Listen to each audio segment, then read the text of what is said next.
science communicator for our show here today, which is called Flame On, a show all about the science of fire. Wow. Yeah, it's gonna be good. We've got Oksana at the back as well. Everybody give Oksana a wave, blow her a kiss, tell her you love her. Because Oksana does all the demonstrations. She sets them up for me. She does all the lights. She does all the sound and everything like that. So if anything goes wrong in the show, It's our it's totally Oksana's fault. It's not mine. There's somebody else here as well. Do you know who that is? It's you, the audience. Yes, you're here. Well done. Give yourself a big round of applause. Amazing. You're going to see a live science show. We're going to be using real fire. That's right. You're going to see some things that you might think are completely amazing. And when you see these amazing things, I want you all to go, ooh. Ooh. You might see some things that you think are incredible. And when you see these incredible things, I want you all to go, ah. Ah. You might see something so amazingly incredible it changes your life forever. Now, when you see these things, I want you all to shout, Richard, you're a genius! Richard, you're a genius. We'll work on that, so we shall. Now then, this is a fire show. Entertaining. What we're going to do for this one, we're going to have a nice, quiet, and relaxed show here for you there. So, we're not going to have any music cues. We're going to keep the lights nice and bright for you there as well. And any kind of demonstration that we do, we're going to give you a little description before we go ahead and do it there. So what I'm going to do here is a little demo called cannon fire. Now, I'm going to put two chemicals into this bowl here. They're going to make a little bit of a fizz. Then I'm going to take some fire and I'm going to set them alight.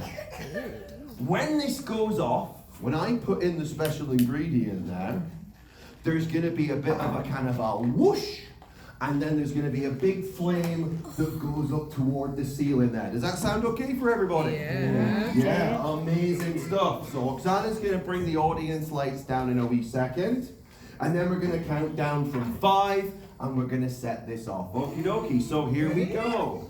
5, 4, 3, 2, 1.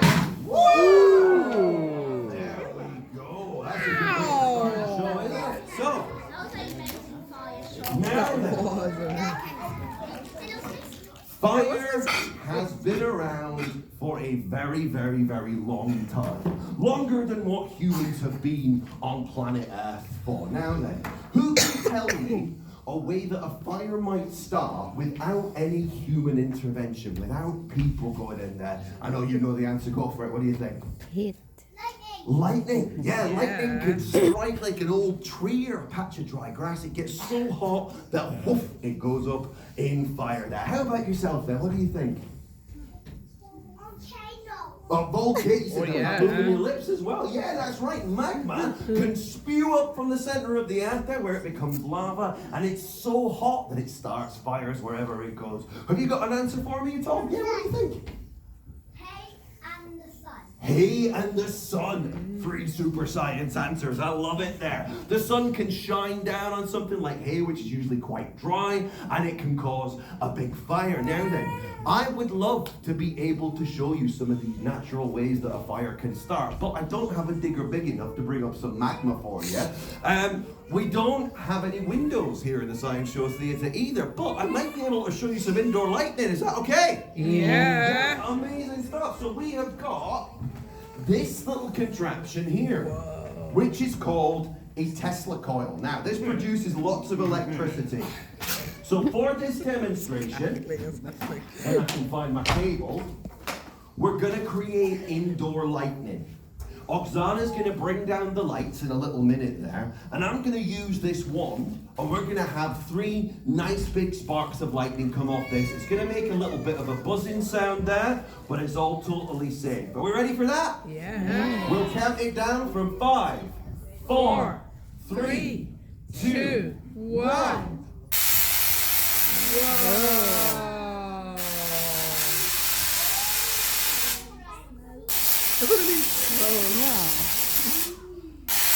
We'll have an extra one there as well. Amazing stuff. We'll bring the lights up. So, thank you. We've got loads and loads of heat being generated from the lightning there. We've got oxygen in the air all around us. but we still don't have any fire. We're missing one final thing. What do we need to make fire? A sheepy? Well, yeah, actually. We're not calling them sheepies today because this is just flash cotton. That's all that is there. And this is the thing that magicians use to misdirect people and trick them there while they steal their cards or their wallet there. Now what we're going to do, we're going to pop this on top of here. And the same thing's going to happen again. We're going to give it 2 sparks. And then we're going to set fire to the flash cotton. And we're going to have a wee flash there. Okie dokie, so we'll go from 5, 4, 3, 2, 1. There's 1. There's 2. Oh! Whoa! There we go. Amazing. So, Who's the cotton? now, The gun. thank you once again. Now then, early humans would have seen these natural fires starting, and they would have thought to themselves, oh yes, the fire looks really good. We can use the fire for many different things there. But first they would have had to create tools in order to harness the power of fire. Who can tell me what kind of tools they would have made to create fire? Anybody? I'm gonna go with you again there, buddy. What do you think? Solar panels. Maybe not the early guys, but it's a great answer. We're a couple of thousand years down the line for that one. Didn't come until then. How about you with the Pikachu then? Flint and steel. Flint and steel. I just got the idea from Minecraft because there's a flint and steel item that Clever. Do you know what? Right, that's where I know about flint and steel from as well. So that's how it goes there. Who says video games don't teach us anything? Flint and steel, amazing. You can bang 2 rocks together. They're going to create sparks. There's another one that I'm thinking of as well. What do you think there? Rubbing sticks together, exactly. So I've got some of these here today that I can show you. We've got a little bit of flint and steel right here. We didn't have to go dig these up in a quarry. I got them from Decathlon. And what I'm going to do, I'm going to scrape this along this little bit of flint here, and that's going to create some nice big sparks for us. Oksana's going to bring the lights down just a little touch, but we're going to leave the screen on as well, okay? So we're going to start this one in 5, 4, 3, 2, 1. Whoa! Whoa! There we go. How are we doing there, front row? Y'all all right? Amazing. So these sparks are super hot there. They're about 1,000 degrees Celsius. They're creating loads and loads of heat. And once again, we've got all that oxygen in the air around us, but we still don't have any fire. We need one last little thing to make the fire, and that is going to be a little bit of fuel. So here we go. We've got our magician's cotton again. Do you think we can get this in 3 goes? Yeah. Shall we see? We go once. We go twice. And there's going to be a little flash like we're used to. 3 times. There we go. Now then, we're going to bring the lights up a wee second there. So this here is a wooden anvil, and this here is a stick, and we're going to rub these together to create lots of friction, which is going to get us lots of lovely smoke there, and then we're going to get a fire on the go. Any minute now, just you watch. There's going to be a fire, so I hope you've all brought your marshmallows.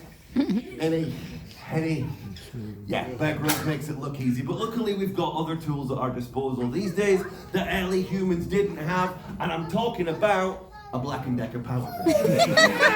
So, we're going to be able to create lots of friction here. We're going to pop that in there. So what's going to happen? I'm going to drive that in there. This is going to make a whirring sound. Okay, and then this is going to start to produce some smoke. Okie dokie, here we go in 3, 2, 1. Now we're creating lots of friction, we're creating lots of heat, and with a little bit of There you pressure, go, smoke coming out. you can see that we're creating lots and lots of smoke there.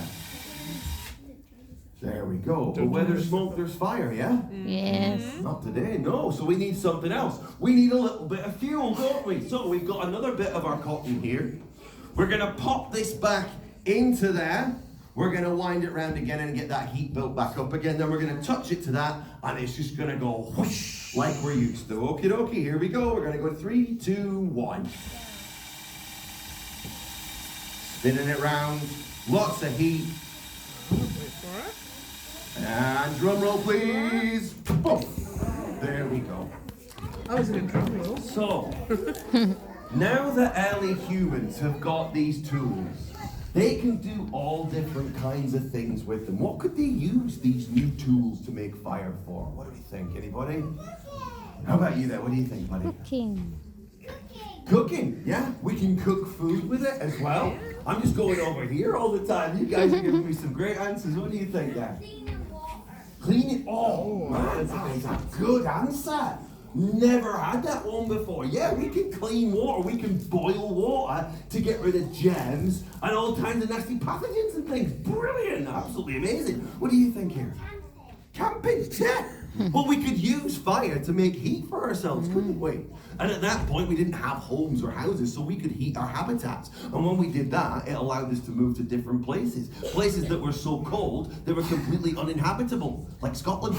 Yeah, because I wouldn't want to live here without a heat source. But you know what? I love cooking. That's going to bring us to the cooking section of our show. So, Oksana knows that I get a little bit peckish before, during, and after a show there. So she's given me these strange looking popcorn kind of seeds here. Now then, if I were to eat these as they are just now, I'm not going to get any nutritional value from them whatsoever. I'm probably still going to be hungry. They're so hard, they're not even crunchy. And I'm pretty sure if I stick them in this end, they're going to come out that end exactly the same. So I need to cook them to change their form to be able to get nutrients from them. So what I'm going to do, I'm going to pop my stove on. We're going to make sure that it's there. And then I'm going to chuck them in this pot. We're going to give them a little swell. And in a couple of minutes, we're going to have some nice hot popcorn, just like the ancestors of Neanderthal times would have made. But that's going to get pretty boring pretty quick, isn't it, Dad? We can't sit here and watch a pop for the next 5 minutes, can we? We can have a chat if you fancy. Yeah? What's the weather like today? Any good? I've been in the dark for the past week. I don't know what's been going on there. What's it like outside? Raining I a know bit. what I do. What do you do? What's there? Like the bonfire. Light the bonfire. I'm going to try and avoid doing that. I think I might get literally fired if I let that happen in there. So, in Scotland, we've got quite a wet climate there. But all across the world, there are certain places like California, where weather conditions can be mixed with fire. In places like California, it can get so hot the sun can start a wildfire. That's right. And the wind conditions as well can also create a tornado. Now, when these two get put together, you get something called a fire tornado. That's right, something really, really cool. And that got me thinking that we should bring a fire tornado to the Glasgow Science Centre. Now, don't worry, it's not a very big one. It's all completely in control. And this is what we've got here right now. We've got 2 fire tornadoes right here. So how these are going to work is, we're going to set a little bit of fire onto them there, into these little pots here. Now, when Oksana's going to bring down the lights for us, we're going to put these cages over the top of them. We spin them and it'll pull the fire up. We're going to turn the lights out for that as well, okay? So here we go. We're going to set that one off. We're going to set this one off here as well. Then we're going to pop our little cage over there. Oh, I can hear something happening in the pot already there. And then, if we're going to bring the lights down, in 3, 2, 1, we're going to give these a spin. And you can see that as it starts to pull up toward the sky. Yeah. Now then, in Scotland, we don't have to worry about these. But like I said, in places like California, these can be a naturally occurring weather phenomenon there. So the tallest one on record was 150 meters high. Wow. Now when you think about it, the Glasgow Tower, that you can see but you can't go up yet, is 127 meters high there. So if something like that was coming towards you running down the street, you'd have to run in the opposite direction, I think. But luckily, we don't need to worry about that. Now then, you might be wondering, what happens when we spin them the opposite direction? Well, let's find out. It's exactly the same, but it kills time while the popcorn's cooking. We've got reverse fire tornadoes, oh yeah. I feel like a wizard DJ up here. Oh, there was something happening in the pot there, so Oksana's gonna bring the lights back up for us. we're going to slow these down. And then we're going to use these paddles here to suffocate the fire and put it out. There we go. Now, and we're just going to...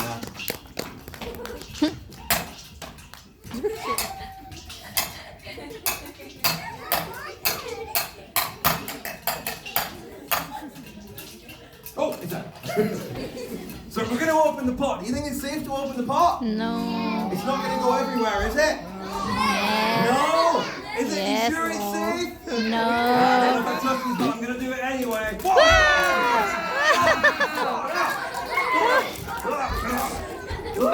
Oh, right, okay. Right. Tell you what I'll do. I'll turn the heat off. That'll be fine. Right, here we go. We'll turn that off there for us. And then, oh, it's still going!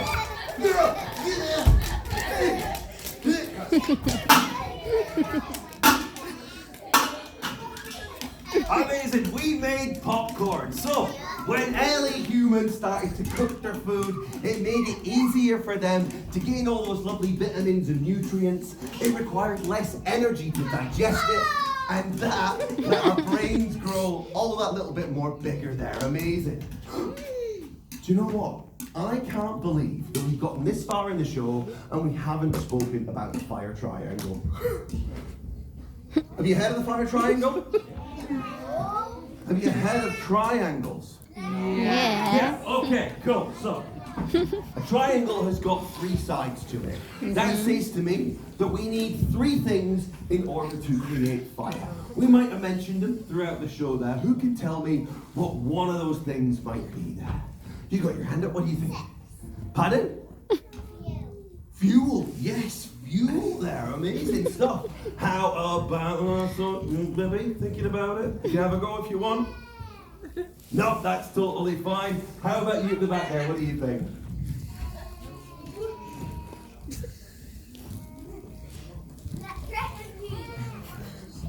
Oxygen, yeah, oxygen in the air all around us. Now then, you've got your hand up there. We've had fuel, we've had oxygen. What's the last one there? Pardon? Spark. Sparks. Yeah, so the sparks provide the heat. Amazing stuff there. We can see that right up here. Oxygen, fuel, and heat. Amazing. So, I've got a little bowl here that's filled with the fuel. And what we're going to do, we're going to set it on fire, and then Oksana's going to bring the lights down, all the way down for us. So all we're going to see in a couple of moments is just a nice blue flame that's just all relaxed and burning away here at the front of the stage. Okie dokie? So we're going to go in 3, 2, 1. There we go. So bring the lights down for me there, Oksana. There you go. So you can see the methanol on the bottom here. The top layer is what is exposed to oxygen, and that is what is currently burning at the moment there. Now then, if I wanted to put this fire out, I would need to take away a side of the fire triangle. I can't take away the fuel because it's currently on fire. I can't take away the heat because it's generating its own heat right now. So what am I left with? What can I take away to put it out? Oxygen. Oxygen, exactly. So we're just going to put a lid on it there. And then the fire is out completely. Lovely stuff there. So it works in a different way as well. Now, inside this jug, we have got the exact same fuel, the exact same methanol, but there's a larger amount of it exposed to oxygen. We've given it a larger surface area. So I'm spreading that about. I'm letting it evaporate inside of here as well. And when we go to set it off, we're gonna have a bigger reaction. So when we set this one off, we're gonna count down from 5. I'm gonna light the candle on the end of here and we're gonna set this off. It's gonna be complete darkness. There's gonna be a big blue flame in the middle of the jug there, and there's gonna be a big whoosh as well that comes off. Okie dokie, so we'll get the candle lit and then we'll start the countdown. Here we go. Oh, we'll try and get the candle lit in here. There we go. So, we are going to go from 5, 4, 3, 2, 1.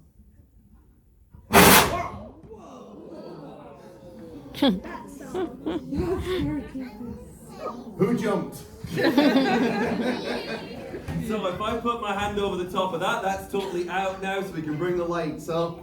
So we used up all that fuel, we used up all that oxygen inside the jug here. When I put my hand over the top of it, it's actually created a vacuum. I can feel it sucking down on it there. I take my hand off and you can hear it be released as well. And you know what, everybody? That kind of brings us to the end of our show. Oh. I've had fun, have you had fun? Yeah. I think we did. Yeah, well, I think we've learned a lot as well. Yeah, by accident maybe, but we've learned a bit. So we've learned what we need to make fire. We've learned that fire's been part of our evolution, but it's also been a really, really big part of our history as well. Who can tell me the name of a really famous fire that happened in 1666? Anybody tell me? Shout it out if you know it. 66. Oh, 66. What do you think? The Great Fire of London. Okay, he's gonna give me an essay here. Where did it start? In a bakery on Pudding Lane. In a bakery Wow. on Pudding Lane, exactly. Well done there. Now then, bakeries have got a strange thing inside of them there. They've got a wee bit of sugar and flour. Now you might just use that to make a cake, but here at the Glasgow Science Centre, we like to do things a little bit differently. We want to use this to make an explosion. Does that sound okay for everybody? Yeah? So what we're going to do for this one, we're going to get our blowtorch here. We're going to sit it on the side of the stage. We're then going to get our funnel and our hose, and we're going to fill, our fuel into the funnel there. And when I blow through this, like that, Whoa. there's going to be a big cloud of flour and sugar that goes up into the air, and then that's going to catch on the flame, and it's going to get set on fire. Does that sound okay for everybody? Yeah. Okay, let's go for it then. So, on behalf of myself, my name is Richard, and Oksana up the back, we want to thank you all for coming here. If you've enjoyed the show, please let us know by putting your hands together and giving us a big round of applause. Now, once the show is over, the lights will come up there and you will be free to enjoy the rest of your day here at Glasgow Science Centre. Okie dokie, so we need fire to start it first, don't we? There we go. So we're going to pop that one on. Eventually. No more flame. Let's just... There we are, lovely stuff. Okie dokie, we're going to count down from 5 and then we're going to set this one off. The lights are going to come down a little bit. And then we're going to have a great time at Glasgow Science Centre. Here we go. 5, 4, 3, 2, 1. Wow. Wow. Wow. Holy smokes. Ooh. It'll be run out of Really warm. breeze. Yeah. Oh, that says we're out. Whoa. Thank you. That was really good fun, wasn't it? Enjoying it, Alden? Yes. Is that good? Good.